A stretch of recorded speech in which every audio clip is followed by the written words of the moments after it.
arrested unconstitutionally. Court has granted him freedom. The federal government refused. And the federal government neither appeal for the judgment, no, obey the court's order.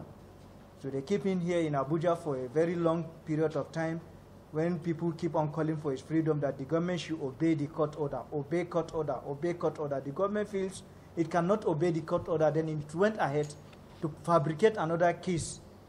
Meanwhile, a federal high court here has ordered for his freedom. They refused. They now went back to Kaduna State and cocked up some charges and charged him to court. Meanwhile, he's seriously sick.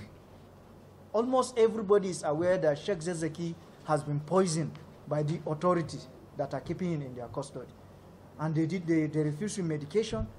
They refused him access to his family members. They refused him access to the press. They should have even allowed him to speak to the people, to the masses, that this is what is happening. But they keep on telling lies to the masses. So that is why time after time we do call for a press briefing. Once we have an information, we pass it to the masses so that at least people will understand the degree of lies by this the authority.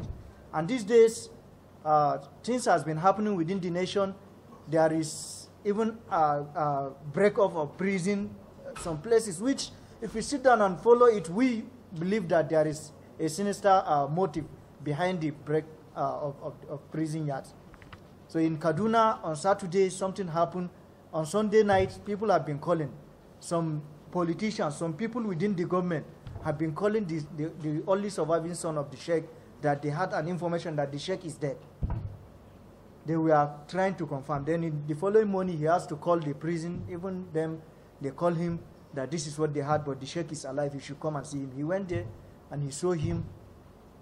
It's the same situation he is. So we wonder why the rumor, and who are the fabricators of this rumor, and what are their plans.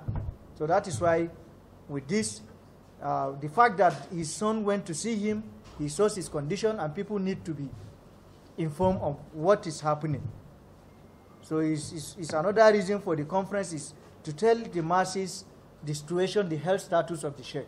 Secondly, the rumor that has been going, and the fact that this rumor comes from the authorities. So it's distressing that this rumor is coming from the authorities. And these are the people that went to his residence to kill him. It fails. They keep him in their custody without medication. In order for him to die, it fails. They poison him, and he didn't die. Now they push him, take him to the prison. And they are still keeping on doing some things. And that is why we call for the conference. Press conference. Sheikh Zakzaky's health condition, his safety amid a malicious rumor, matter of great concern. Injustice kills a nation piecemeal, no matter how avowed of its purported strength by its rulers.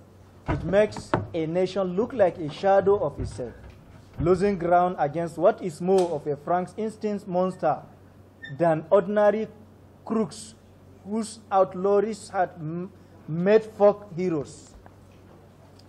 No nation can survive the consequences of its injustice.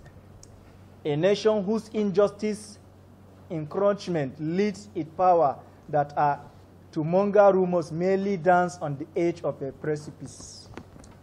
Rumor had it on 24th of October 2020 that Sheikh Ibrahim Zakzaky was either in a state of critical illness or a state worse than ever before. But a visit by his only surviving son, Muhammad, revealed that although the Sheikh and his wife are suffering from many life-threatening health challenges as a result of multiple injuries in their bodies, the couples are yet alive.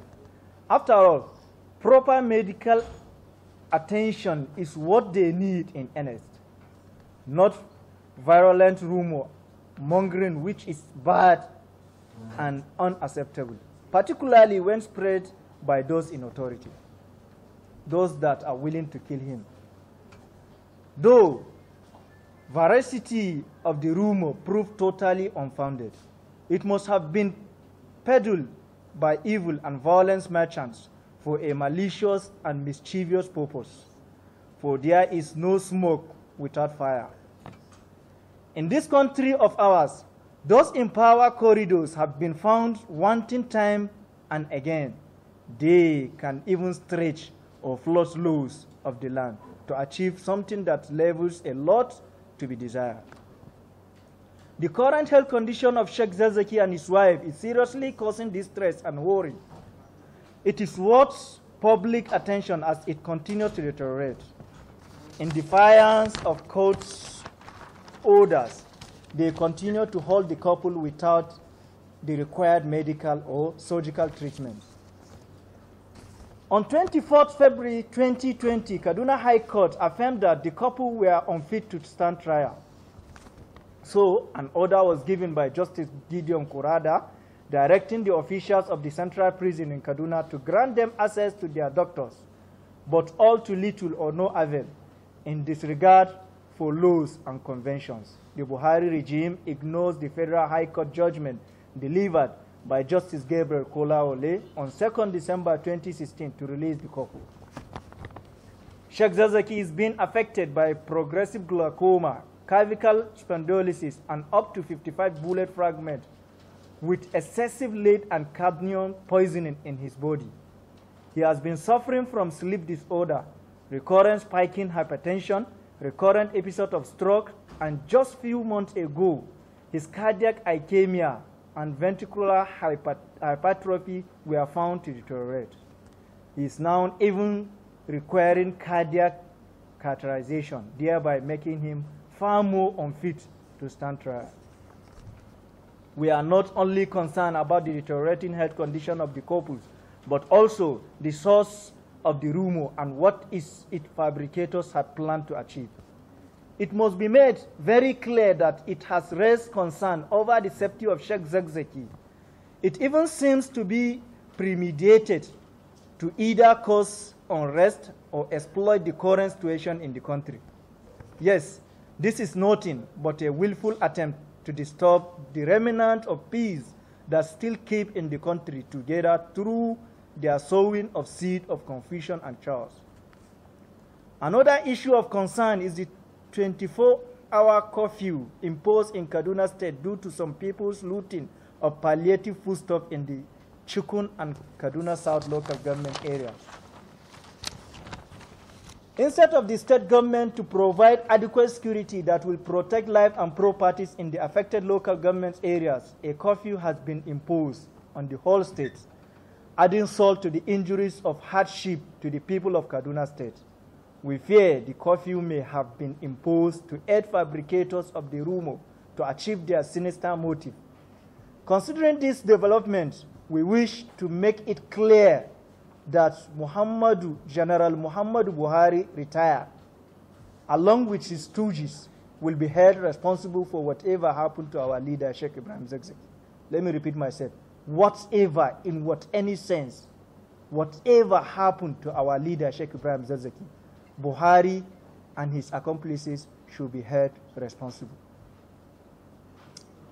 We condemn the continuous detention of Sheikh Ibrahim Zakzaky and his wife, Malama Zina, despite their health condition and several court orders against it.